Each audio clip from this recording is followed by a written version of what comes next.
October 12, 1944. Station Holloway, a coastal airfield carved out of hedgerows and chalky fields, just after midnight. A low mist had the ground like a curtain. Men on watch remembered the night by a single image: the propeller spinning, the cockpit empty. It taxied as if guided by hands that had never left the stick. Headlights pooled on rivets. The throttle rose with that peculiar, animal urgency Spitfires carry when they are eager to fly. A thin beam from the tower picked out the pilot's harness, buckled, slack, lifeless. Yet there was no one in the seat. The plane gathered speed, lifted beyond the beacon lights, and climbed into a moonless sky. The watchman, who had been polishing a wrench at the end of the line, swore he saw air pour from the cockpit like breath. A voice on the radio, nothing but static, and then, for a fraction, a human exhale, and then the night swallowed the machine. The prop kept turning. It was the kind of sight that lodged in the mouth of a man and tasted of something impossible. In the days that followed, rumors ran through Holloway like a fever. Men who had not spoken for months crossed paths and told the same story two ways. The official logbook took a different tone.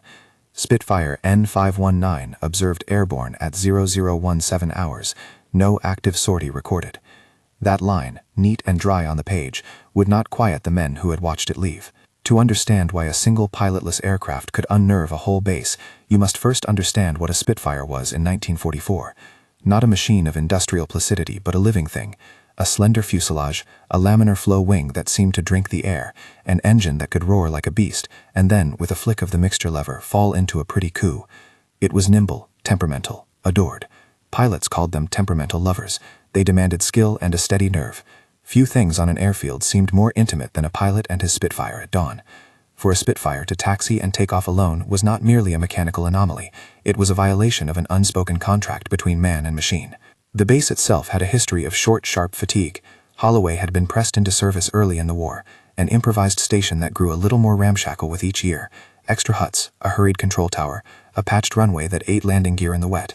October 1944 felt like the thin end of a long winter for the men at Holloway. Supplies were stretched. Mechanics logged double shifts to keep damaged fighters in the air. The unit, 223rd Fighter Flight, a name on a roster that would later be carefully scrubbed from public endorsements, had lost 3 pilots that summer in training mishaps and 1 in combat.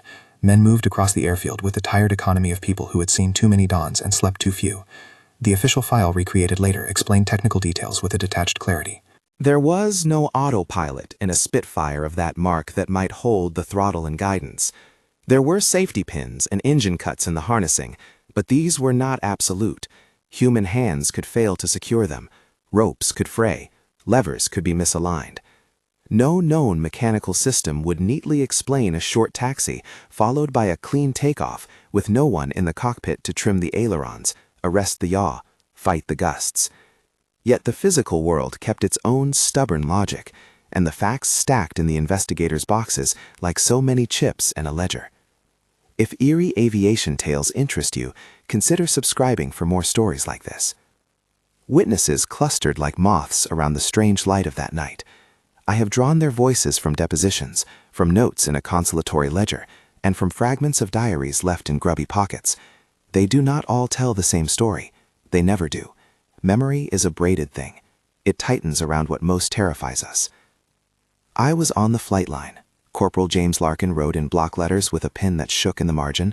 We'd finished refueling, and I was checking chocks. Looked up to call the pilot, and there was no one. I saw the harness wasn't open.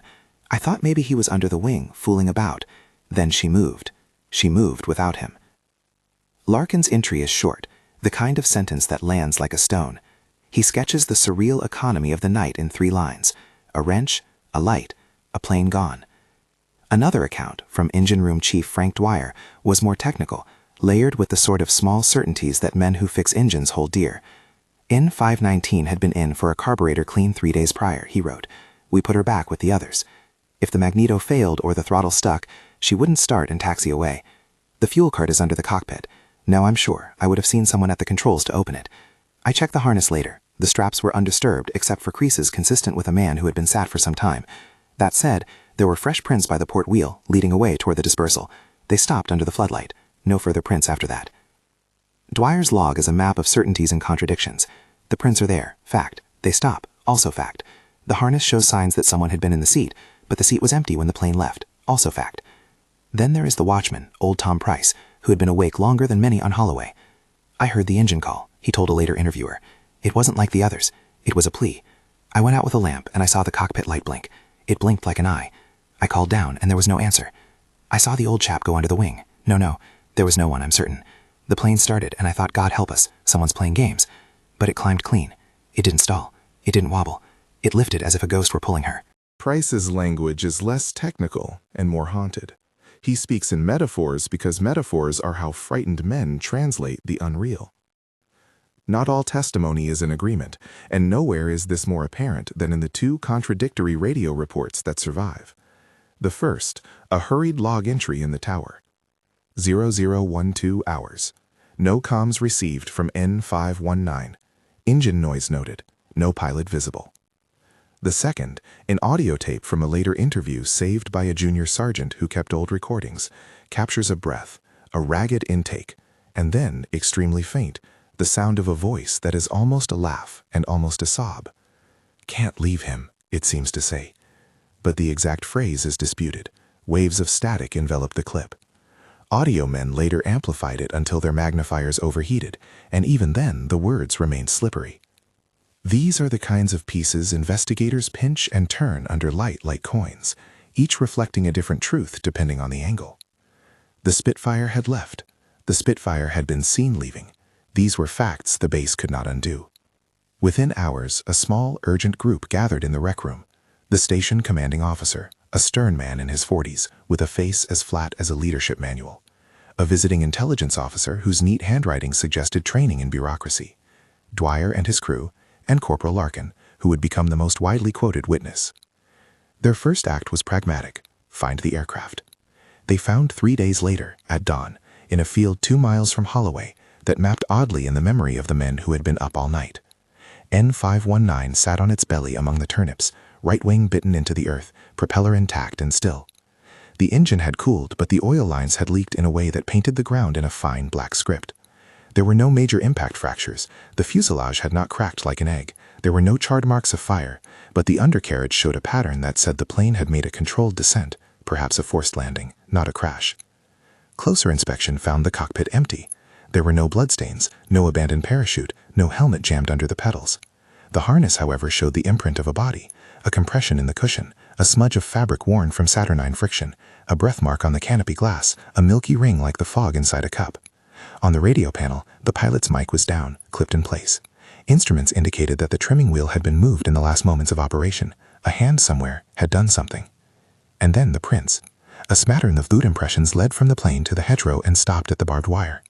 Beyond the wire was a lane and nothing else. The prints were not enormous, not small. They could have belonged to any of the men who worked the line. They contained soil of a kind that did not belong to Holloway. Composite traces, fine chalk, a trace of sea salt and kelp.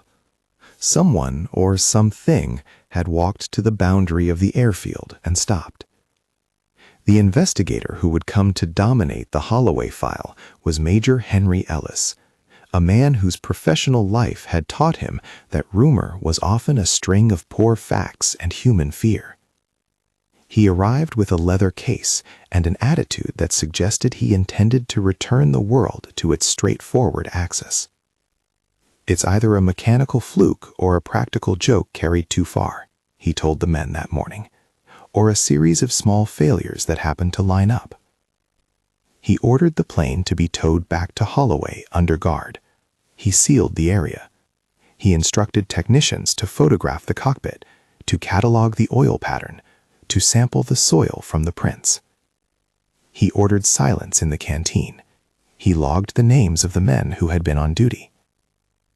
He refused at first to entertain notions of anything other than human error or natural causes. He worked the ledger and drew lines. In red pencil he circled possibilities: faulty throttle, unsecured chocks, miscommunication about a scheduled unsanctioned engine run. He wrote pages that later would be read as though one might extract from them a key. But the evidence resisted being so tidy. Instruments showed manual wheel input. The aileron trim indicator recorded adjustments in a sequence that matched what a pilot might do in takeoff: down a click, up a tick, quick right trim to counter a gust. The fuel selector was set to the starboard tank. The choke was mid-position. The magneto switch was set to both. A tiny matchstick, charred on one end, was found in the ashtray pocket, a derogation of wartime discipline, but meaningless by itself. More unnerving was the radio log. For a half-minute during the night, the station recorded an intermittent carrier wave, not a coded transmission, not the brisk language of orders, but an ephemeral register of breath and static. It was hardly intelligible, yet sound technicians later agreed there was breathing. There is no equipment in a Spitfire that transmits breath by itself. There is no magneto that mimics a human sigh. Those are human noises, yet they emanated from a machine supposed to be inert of human warmth. The men who inspected N519 argued quietly in corners. Dwyer held to mechanical explanations. Ellis leaned toward human error. Larkin refused to privilege either, saying only, "I know what I saw." Without a pilot, the explanation that most would first offer in private was a prank, a cruel sort of theater. Holloway had young men bored on long nights, and boredom breeds invention. The base had been the site of practical jokes before: improvised telescopes bent over the mess tent, a parachute swallowed by a hedgerow and found months later as a ragged flag. But a prank that sends a fighter into the air is a daring that requires someone with greater knowledge than a lad with a torch. It would require an inside man, someone who knew the exact quirks of N519, someone who could persuade the aircraft to move without hands. Sabotage, too, was whispered. Enemy agents, private grudge. But such theories fell quickly under scrutiny. Holloway's perimeter was monitored. Intelligence had no sign of infiltration. To rig a Spitfire to taxi and climb without human input would require a degree of mechanical manipulation Hales, Holloway's chief artificer, said he would have noticed. Hales, whose hands were calloused not by idle labor, but by 1,000 oil-slicked fixes, swore he had nothing to do with it. His protestations carried weight. There was, however, one other line of inquiry that Major Ellis could not in conscience dismiss: grief. Holloway had not long before buried Flight Lieutenant Arthur Beaumont, a pilot who had been lost over the Channel in August. Beaumont's was a quiet death on paper, an engagement with a flak barrage, a plane gone into the sea. No body recovered, no closure delivered. On the base, men still spoke of Beaumont in low voices. The remembrance parades had lost their sting. The empty chairs at the mess table were a daily accusation. Beaumont's locker had been opened in the days after the pilotless takeoff. Inside, among maps and a faded photograph of a woman and child, an item lay like an accusation, a hand-scribbled note in the margins of a training manual: "Fly for us, Arthur." It was the sort of thing that makes men look at happenstance works of fate and drape a narrative over coincidence. If one man can be lost to the sea, and another machine later seems to behave with queasy human intent, the impulse to see a pattern is unavoidable. One of the most unsettling finds came not from the aircraft but from a darkroom, from a technician who developed film on a rainy afternoon. The flight room camera had been mounted on the tower to record night training sorties. Among the frames was a single exposure that refused to line up with the rest. It showed N519, mid-roll, prop slicing air as usual, and in the cockpit, where light met canopy, a form, a shadow, that official analysis could not explain away as a photographic artifact. The shape had the curve of a shoulder, the angle of a chin. It was not clear. It was a smudge that nonetheless suggested a human presence at the very moment men had insisted no human sat there. Technicians argued about double exposure, light leaks, film anomalies. Photographic experts called in from the nearest city turned the negative under lamps, probed it with chemicals, and found a grain pattern that might, they said, be the result of an imperfection in the emulsion. Yet their reports closed with a line that made pieces of paper tremble. No conclusive explanation for figure. That line would haunt the conference room more fiercely than breath or print. Another physical clue was harder to shrug off. On a stretch of ground near where the Spitfire had been recovered, the investigators found a strip of oil that suggested something had been dragged rather than driven. A leather glove, half-wrought, lay snagged in the brambles. Its fingers had been scuffed in a way that matched the palm of a pilot's gauntlet. Inside the glove was tucked a small slip of paper to prove anything, and its provenance was uncertain. Had someone planted it? Had a man knelt, grief-struck, and written that after the fact? The scrap became a focus for those who believed grief could animate metal. Some of the men crafted theories that read like machinery. Perhaps the Spitfire's parking chocks had been partially dislodged, allowing the prop to begin windmilling. That windmilling could have turned the engine into a low-functioning pump. If the mixture had been set improperly, an unexpected catch could have occurred and the plane might have lurched forward. Add a crosswind, and the aircraft could yaw into a takeoff. In training, instructors had taught that a brief, unwatched engine could run and wheel the plane if brakes weren't fully engaged. These small, mundane failures had lined up before and created tragedies that would be written as misfortune. Others pointed to mechanical quirks of the Merlin engine. The boost settings could, in rare cases, cause the engine to surge if the throttle lever was nudged, but none of this explained the precise pattern of aileron trim recorded, the radio breath, or the prints that led away and stopped obediently at the hedge. The psychological hypothesis gained traction among the chaplains and a few of the older NCOs. Prolonged exposure to loss could create a kind of shared hallucination, they argued, an echo of one man's memory projected across nightly watch and fatigue. Men who had last seen a friend alive could, in their tiredness, collude in creating a narrative in which the dead returned in machine form.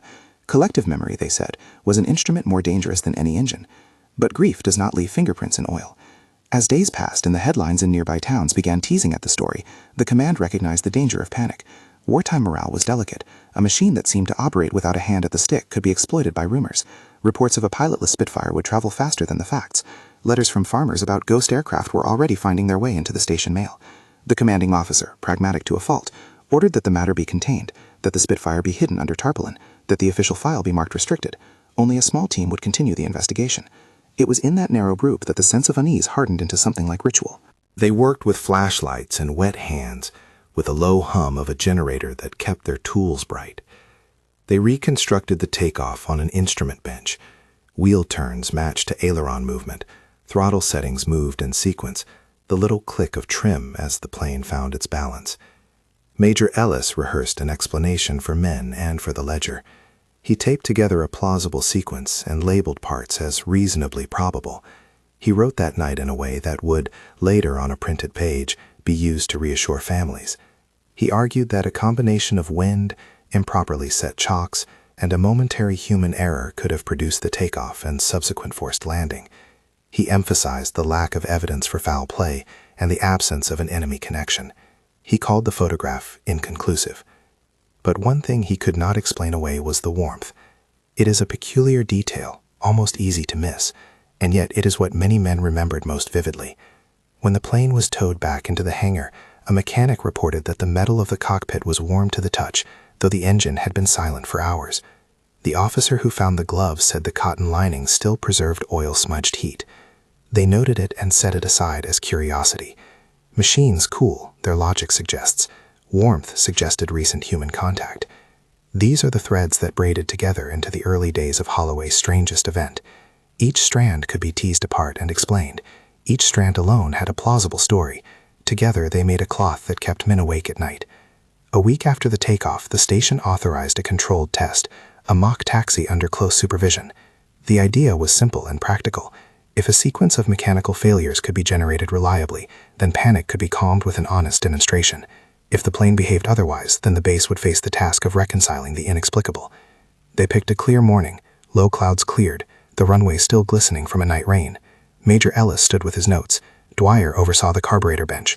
Larkin and Price watched with hands in their pockets, faces toned by fatigue. A pilot volunteered to sit in the seat for safety while the mechanics worked, one hand on the stick, one on the radio. They would first try the prank simulation, loosening chocks the faction, setting mixtures in a way to induce windmilling, and seeing whether the plane would move of its own accord. They ran the sequence. The engine coughed to life. The propeller began to spin. The plane lurched forward when the wheel caught a rut. For a moment the men grinned with relief. The prank hypothesis seemed living and mortal. The pilot took the controls, and the Spitfire sat like an animal settling after a brief temper. But as they got the plane back to the dispersal, the pilot asked for the cockpit to be opened. He pointed to the same small smear on the canopy that others had seen before. He said, "There was a handprint on the inside, near the latch." The men frowned. The inside of the canopy was supposed to be untouched in such tests. Men prodded at the mark and found, under the clear vinyl, a faint, oily residue shaped like fingertips. It shattered the relief like an ice pick. They documented it, photographed it, and then one of the technicians, a young corporal named Ellis Porter, took a strip of film into a darkroom to make a closer study of the earlier tower frames. He developed the negative slowly, fingers steady, because that was the small way he had of making sense of things. The frame with the shadow came up again, stubborn and odd. He studied the grain and the gray fog of the image until he thought his eyes might fall into it. "It looks like someone is sitting there," he told Price when the door clicked open. "A faint shape, not a double exposure. The light from the tower makes a catch on the canopy, and there's something, a presence. Price snorted, then made the face of a man who did not want to be mocked. Either we're all tired, or there's a hand at the latch. Make a note, that's all. Porter kept at it. He enhanced the negative and placed it under a loupe. At the edge of the smear he found what might have been ink transferred from a glove. It was a poor print, not enough to read. He rubbed his thumb along the edge of the negative, as if understanding might come from touch. Then, his fingers stained, he reached for a light and saw, for the first time in a way that froze him, the suggestion of an outline in the canopy, the impression of shoulders, the arc of a jaw. These small, precise oddities accumulated like weather patterns. Each by itself was not monstrous, but together they built a climate. Major Ellis sat that evening in his tent and made a list of plausible explanations. He wrote them down in order of probability, and for each he found a small shred of evidence and a larger rag of doubt. The list was the kind of thing men in power make to maintain a tether to reason. He was a man who loved the ledger, yet in the margin he had penciled one line repeatedly until it darkened the paper. The prop kept turning. The line was not prophecy. It was a stubborn fact that returned in the mouths of several witnesses. It became more than a mechanic's note. It became a mental loop, a stanza that men repeated in the officers' mess and in the latrine. That phrase, clean and simple, took on the weight of a motif, not a full explanation, but a rhythm you could feel in your throat when daylight thinned. At the heart of the base, in a small wooden chapel that smelled of polish and prayers, the chaplain canted his head over a visitor who had come in secret. The visitor was Mrs. Eleanor Beaumont, mother of the lost Flight Lieutenant Arthur Beaumont. She had written to the base, asking only if anything at Holloway had been seen or recovered. She had never expected to be told. A plane took off on its own. She had not expected to be told there might be a photo that showed, so they said tentatively, the hint of someone in the cockpit. Mrs. Beaumont's face folded in a way that suggested she had been given back a grief without permission. If only, she whispered, if only he could have come down to lay a wreath. Her voice made the chapel air tremble with old sorrows. The chaplain, a man whose job it was to listen to people translate the world into meaning, said nothing that could console. He kept his hand on hers and let the sorrow be what it was. Not everyone at Holloway wanted the mystery to fester. The brass wanted a tidy conclusion. Major Ellis wanted a tidy ledger. The men who had been awake at night wanted explanation. But the facts, stubborn things, refused to be tidy. When the station finally released a short statement to the neighboring press, it read like a map of restraint. Unscheduled takeoff observed on October 12th. No casualties. Investigation ongoing. It was a phrase meant to bind worry. But the men who had seen the plane left the canteen with eyes wide and voices low. They had seen a machine move as if a living thing had taken it. They had heard in the static a whisper of breath. They had held the grain of a photograph and found in it the suggestion of a shoulder where there should have been none. They could not put that soft fabric back into the drawer of the ordinary. On the third week after the event, the team unearthed something else of note. A tape recorder that had been left in the officers' quarters recorded at 0019 on October 12th a voice that said a single line before cutting to static. The device had been accidentally left on. A man had been giving a private, angry monologue about grief and planes. The line was, "You will not take him from us again." The line was uncaptioned and unsigned. It might have been a speech drafted by some man in fever, or a confession of intent, or simply the muttering of a man who could not bear the dark. It amplified the sense that the pilotless departure was not a single fact, but a knot of human meaning that men at Holloway did not know how to untie. And yet, through all the unsettling details, the machinery of reason kept pushing back. Men practiced rational recreations. They ran tests. They found that a sequence of small mechanical failures and human lapses could indeed produce a takeoff absent a pilot if multiple problems coincided. A slightly dislodged chock, a misset brake, a whim of the crosswind, and a spontaneous surge in the carburetor. That combination was statistically unlikely but not impossible. Improbable does not mean impossible, Major Ellis wrote. We owe the men an explanation. We owe the families restraint from superstition. But restraint is a brittle thing.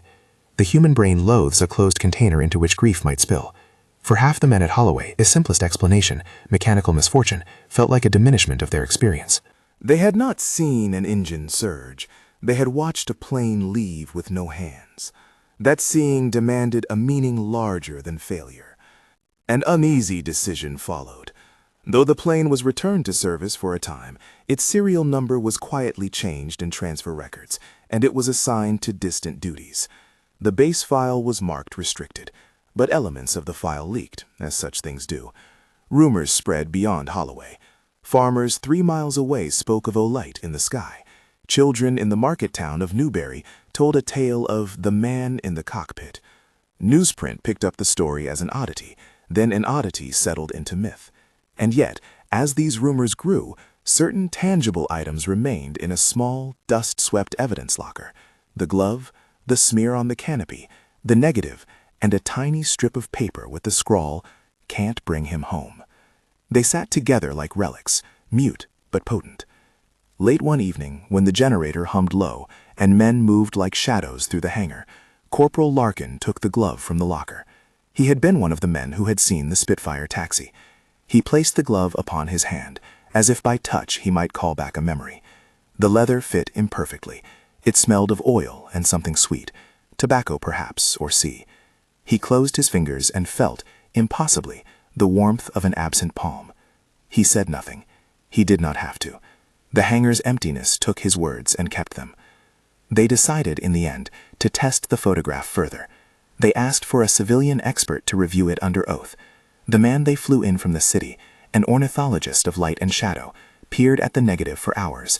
He reported that the image was ambiguous, that humanizing shapes often emerge from grain if one looks long enough. He recommended caution. The mind makes faces where faces might not be, he told them. Children spot angels in the ripples of water. But the chaplain walked the hangar with a different language. He had seen men at midnight whisper as if speaking to someone unseen. He had watched Mrs. Beaumont fold her hands and kiss an empty photograph until the paper softened. He had come to a conclusion that would not stand in the ledger, but which carried its own weight, that the human heart will read signs into metal when it needs to remember what it has loved. So Holloway was left between explanations. The base's papers would later present a catalog of mechanical hypotheses. Men who loved reason would insist on them. Men who loved the dead would insist on a presence. Major Ellis closed his notebook and kept the phrase penciled in the margin where his fingers had smudged it. The prop kept turning. On a late October night, as fog again crawled off the sea, and lanterns dipped in and out like old stars, a small group, Major Ellis, Dwyer, Larkin, and one of the young pilots, returned to the field where the Spitfire had been found. They walked in a line, their lamps painting the hedgerows silver. They reached the place where the oil had bled into the earth, and found that the ground had frozen around the pattern, preserving it like an old bruise. There, half buried in the mud near a rut, they found something that would complicate their tidy hypotheses. A Polaroid, developed roughly and attached to a scrap of board. On it, under the crude flash, was N519, nose up in the grass. And in the cockpit, faint, like chalk, was the suggestion of a profile. The Polaroid had been taken after the plane had been found. The image should have been plain. Yet the profile was there, a shadowed curve of chin and hollow of a cheek. They carried it back, the men doing the work of people who have learned to keep secrets. The chaplain, when he saw it, whispered the same phrase they had all heard 1,000 times now. The prop kept turning. They did not understand it. They catalogued it. They photographed it. They stored it with the glove, the smear, the negative. And they called the file closed for official purposes, though not for the men who had touched the evidence. Major Ellis, in a private entry, wrote that he would not claim the sighting as supernatural. He noted, with the kind of careful hand that buries storms, that there remained no conclusive proof of external agency beyond the plane itself. He meant by external agency anything from a saboteur to a ghost. Yet in the margin he penciled a second thought. If grief can move men to invent ghosts, can it move metals as well? The mind will so hunger to make sense that it may lay hands upon the wrong thing. He left the phrase dangling there without answer. The men who read that a page later would wonder if the phrase was an admission or merely the musing of a man too tired to write tight prose. It was here, when the material had been gathered, catalogued, and argued over, that the story of Holloway paused. There was a standstill in the sequence. No final piece had been found. The glove did not name its owner. The print stopped. The breath on the radio could not be matched to a man. The Polaroid suggested a shoulder where no shoulder should have been, and the canopy bore a warm, oily smudge. And yet the practical world offered a path forward, a controlled transfer of the aircraft to a distant base, a bureaucratic eraser, and the scattering of men to other duties. To close would be to return the world to its ordinary grooves. They chose for the moment to leave the matter unsettled. They cataloged and filed. They reassigned the plane. They amended logs and told families that no harm had been done. But the men who had watched the plane take off without a hand at the stick did not forget. They learned to live with an image in their throats. They kept the phrase like an invocation each time a Spitfire took to the sky. The prop kept turning. It is in that suspended place, between records and recollections, between the cold ledger and the warm impression of a finger on glass, that the true unease of Holloway sits. Facts could be arranged to make a case for ordinary causes, and indeed they were, but human testimony, stubborn and recurrent, pointed elsewhere, to a haunting left undefined. The village printers printed the headlines. The local women told the tale of a man in the cockpit. The chaplain folded the grief and placed it in his pocket like a loose stone. The evidence accumulated, contradictory and precise, enough to keep the mind working. Men who prefer certainty found reasons to assert the mechanical. Men who lived under the weight of loss found reasons to believe that the dead had touched the living world. And both sets of reasons could be defended with documents and with feeling. In the end, both sides were single-minded and selective. Both reached for what preserved them: the ledger, the photograph, the glove, the memory. On an otherwise unremarkable Tuesday, 2 weeks after the initial sighting, a final small detail presented itself. When Special Investigations requested the transfer manifest for N519, the clerk who assembled the file found that a page was missing. It was not a whole ledger. It was a single page, torn clean at the margin. The missing page would have documented a maintenance check conducted 3 days before the takeoff. The man who had last signed the page, Corporal Hales, claimed he had never mislaid his forms. He swore he had signed nothing untoward. He told the investigators he had no recollection of pouring a drink into the carburetor as a way of testing flow, no recollection of covert hands on the throttle. He was tired, and his memory, like so many of the others, was clouded. The missing page became a new notch on the ringing of suspicion. It implied the possibility of a human hand, of someone altering the record for reasons that remained obscure. Yet no witness would confess. No evidence would show a deliberate manipulation. The base's archive closed that file with a small, polite note: page missing, cause undetermined.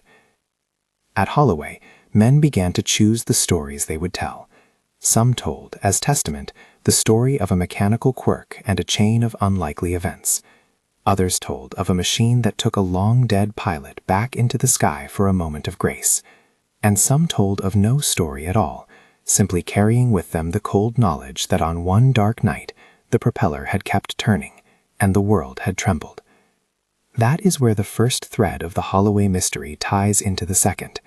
In the days to come, there would be another sighting, another photograph, and a voice on a tape that would say a name. That is where men at Holloway would find themselves not only answering for one strange event, but confronted by a pattern that refused to be explained away. They would have to decide whether to keep the file closed or to pry it open again, to reconstruct the night with greater cruelty, or to let the story curl into myth. For now, the hangar lights burned low, the evidence locker clicked shut, the glove sat wrapped in tissue, the negative lay in its envelope. The prop kept turning, at once a physical observation and a whispered refrain. Outside, the night moved on. The sea breathed. The runway, patched and tired, waited for the dawn. The men slept in shifts. Some dreamt of engines, some dreamt of faces in glass. The base itself, a living organism of folk and steel, pulsed uncertainly, carrying in its marrow the knowledge of a single night when a machine behaved as if it were more than metal. They did not know, then, whether what had happened was an accident, an elaborate prank, or something the heart insisted could happen. They did not know, then, whether what had happened was a single strange night or the first note in a longer strain. The second note came 3 weeks later, under conditions that made men who had slept poorly for days sit up in new alarm. It was not the same night. This was a damp November evening, with fog so low it felt as if the airfield had been wrapped in wool, but the scene borrowed from the memory of October. A local milkman, Mr. Hargreaves, who delivered before dawn along the lane that threaded the hedgerows, later wrote in careful script that he had seen a light, like the eye of a beast, rising over the field, and then a silver shape tilt and circle once before heading out to sea. He was a practical man. He kept the milk, the accounts, and a ledger of oddities. He swore that the plane had made no attempt to land. It had come down in a silent, patient arc and flown off as if checking on the air before it departed. Word reached Holloway and roused memories like a bell. Men who had pretended to sleep now found themselves standing at windows, peering into shaped darkness as if expecting an old friend to walk through the door. The station logbook marked the evening in a neat line. Unidentified aircraft reported near perimeter, no further contact. Yet this time, there was something more than a passing report. A boy from the village, Tommy Greaves, 12 and already full of rumor-rich imagination, produced a scrap of paper he had found snagged on the barbed wire by the lane. On it, in the childish, hurried hand of someone who had learned to mimic grown-up script from letters and postcards, was a single name: Arthur. The name dropped across the base like a pebble in a still pond. It was not to anyone there, a neutral syllable. It belonged to a man who had left no body, and for whom graves had never been made. For those who had lived with the emptiness of mid-table settings and the echo of boots that would not return, the name was a small, stubborn grief. Against that tender material, the investigators pressed their tools. Major Ellis, who had learned to hold feeling at arm's length, though he kept a margin of it in pencil, ordered a renewed search. They combed the hedgerows. Dwyer's men checked maintenance racks. The chaplain walked the perimeter and, with gloves and a lantern, listened to the sleeping field as if it might speak in its sleep. What they found complicated tidy explanations. In a drainage ditch, not far from the place where N519 had made its forced landing, someone, whether human or the machinery of chance, had disturbed a shallow patch of earth and exposed the corner of another Polaroid. It was adhered to a scrap of wood, stained with oil and the faint brown of road mud. The image showed a Spitfire at rest, and, unmistakably, a profile in the cockpit. This time the profile had more definition, a curve of jaw that matched the angle in Beaumont's faded photograph. It was not perfect, grain and light still did their work, but it was enough to persuade some and unnerve all. Technicians argued. Double exposure, said one. Light bloom, said another. An analyst from the Signal Corps, a precise man with the look of someone who had never tolerated mystery, ran his finger across the negative and did not flinch. He could not, from the negative alone, declare a human figure. He could not take that small picture and make it an indictment of the world. Yet when he played the tower tape that night from the recorder left in the box, his face changed. The device had captured not just static, but at 0021, a phrase so clear that it had the weight of confession. Arthur, come home. There are ways to read such a phrase that keep it in human domains. Perhaps a man had rehearsed a letter. Perhaps someone had whispered his son's name into a recorder in a private fit of grief. Perhaps it was the flourish of a mind unsteady. But the tape also carried the breath that had accompanied it, an intake of air that matched the human pattern recorded on the earlier clip. Hearing it, some of the men closed their fists, as if to keep a shape from falling through them. The Special Investigations Detachment returned to Holloway with a seriousness that suggested the matter might no longer be contained at the station level. They brought men who knew how records were erased, how testimonies were coaxed, and how the narrative of an event could be made straight by paper and pronouncement. They did not suggest ghosts, because men in uniform spoke in margins, not in mysteries. They suggested instead the possibility of an outside hand, an agent who had manipulated the aircraft or the records, a local with knowledge, an inside man who had become exasperated with grief. They asked pointed questions and watched faces with a flicker that betrays anything from guilt to exhaustion. Under their scrutiny, small things emerged. The glove in the evidence locker had a repair stitched into one finger. The thread, when matched against the gloves in the locker room, came from a set issued to a sergeant who had been evacuated home the month before. His name, however, had no clear tie to the night. The missing ledger page was still missing. The Polaroid negative was sent away for a second, more forensic examination. A man in a coat from London wrote a careful letter back. No conclusive evidence of tampering, he wrote, nor of a ghostly agent. His ultimate line read almost apologetically, "Some images resist scientific closure." This very phrasing, that something resists closure, locked into men's mouths like a bone. It did not explain the warmth in the cockpit or the oil that ran as if a hand had pressed a palm to metal. It did not for most erase the impression that for a flash on a night, a plane had taken on the memory of a man and flown as a kind of pilgrimage. Publicly, the unit closed the file. Privately, Holloway's men tapped its artifacts. The glove remained wrapped in tissue, except when a curious hand, often Larkin's, unrolled it for a look. Mrs. Beaumont received letters of condolence that said little and suggested less. She wrote back, in faint, even script, "Thank you for keeping his things safe." She never quite asked for them to be returned. It was as if she had already been given back what she had wanted most, a sign. Yet the story did not end with polite file closure. A younger sergeant, new to Holloway and impatient in ways that older men learned to disguise, defected from the official script and began to gather oral accounts from those who would speak without a lawyer present. He taped, with an old recorder, the recollections of men who had not thought to speak on the record. Their voices were not theatrical. They were the voices of men trying to fit language to an impossible image. One after another said the same thing in variations. They had seen movement without muscle. They had felt in the metal something like a memory. Several months passed, and the war, with its grinding insistence, altered priorities. Aircraft were reassigned, men shipped off. Holloway itself was reduced in significance as the front changed and demand shifted. The Spitfire, N519, was eventually transferred. In time, its serial was changed, its history rewritten in the logistics lists that govern steel. Yet for those who had sat in the dark and watched it move, its transfer did not erase the image of an empty cockpit catching lantern light. Decades later, a long enough span that the men who had been young then were now older, an archive filled where a hangar had stood, the story found its way back into quiet hands. I first came upon the Holloway file in a city archive, a cardboard box taped and labeled in a clerk's cramped scrawl. The box smelled faintly of oil and paper, the same smell that haunted many of the statements men had written. Inside were negatives, a Polaroid, the scrap that read, "Can't bring him home," and a handful of brittle letters from a woman who had never stopped speaking to the file. It is worth pausing over those envelopes, because the way a story survives often says as much as the story itself. The scrap of paper from the lane, folded and pressed under a ruler, had in the margins the smudge of a child's thumb. The Polaroid had in the corner still the curl of a corner where tape had held it to a board. The negatives were wrapped in tissue, the glove in a small box. Someone, at some point, had decided these small things mattered enough to preserve. Most files close and do not resurface. Holloway's file had been pocketed by people who could not let the image die. When I placed the Polaroid on a light and looked at it, the profile showed up again, not with the crispness of a portrait, but with the stubborn suggestion of a face. Perhaps a man with less patience would have dismissed it.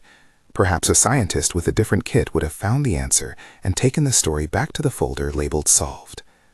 But archival work is also a practice in hospitality. You invite anomalies to stay for tea, long enough to see if they will speak. On another reel in the archive, I found the tape that had become such a nerve in 1944, the breath and the name. It was brittle, magnetic memory on weak stock. I threaded it into a player and listened. Static first, then the low hum of a generator or a car, then a voice, close and husky with unshed emotion. "Arthur, come home." The voice broke on home, then more static, then silence. There is a temptation, strong and human, to stitch a narrative around such fragments. One could say that grief had built a machine of its own and sent it aloft. One could say that men, weary and heads bent, had created a conspiracy to perform a miracle for themselves. One could say that in the damp physics of fog and wind, a set of improbable mechanical failures coincided with human actions, and that the rest was pattern-seeking. All these explanations retain coherence. None quite satisfies the ache that lingers where the evidence is thin. I have heard in the telling of Holloway's story the particular ache that binds men to their machines. Pilots in that era were not merely operators. They treated aircraft as partners. A Spitfire was a thing that demanded trust and repaid it with speed and danger. To see one move without the hand that made it move is to witness a reversal. Control leaked back into the world, and the world returns a strange mimicry.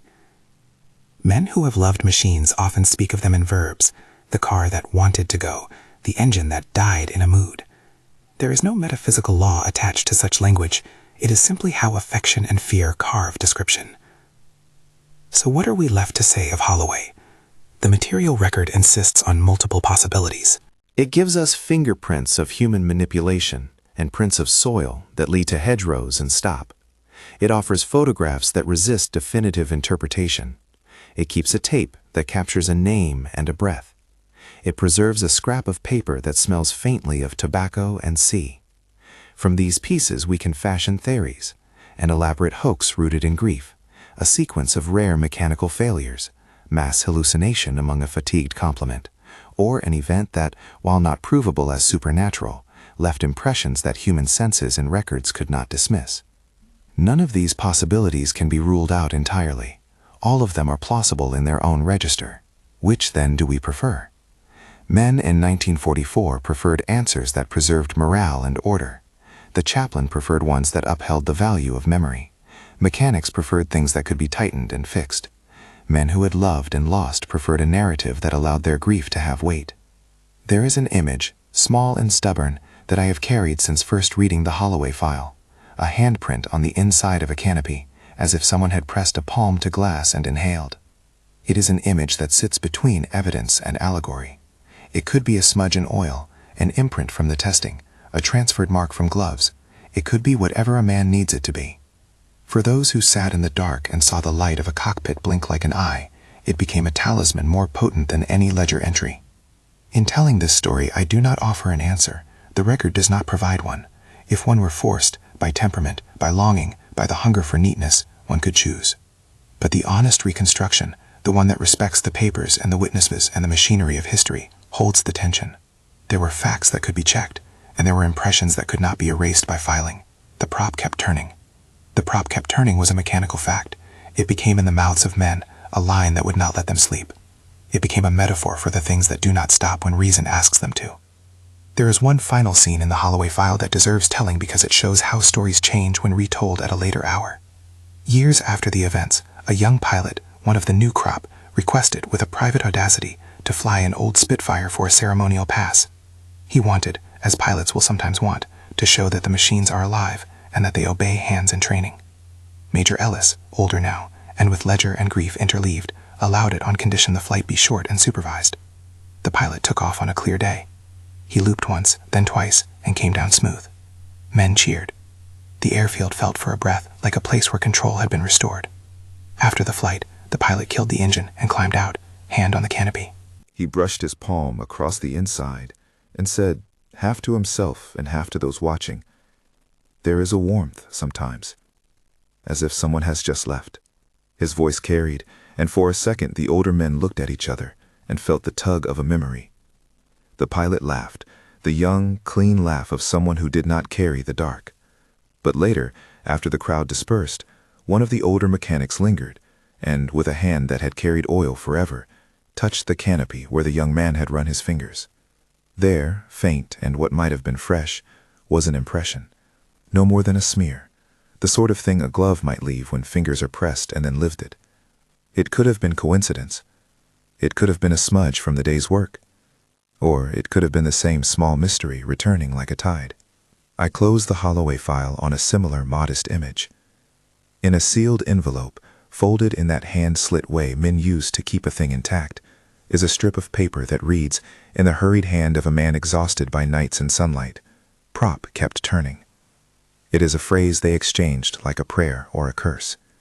It is a phrase that is at once an observation and an invocation, a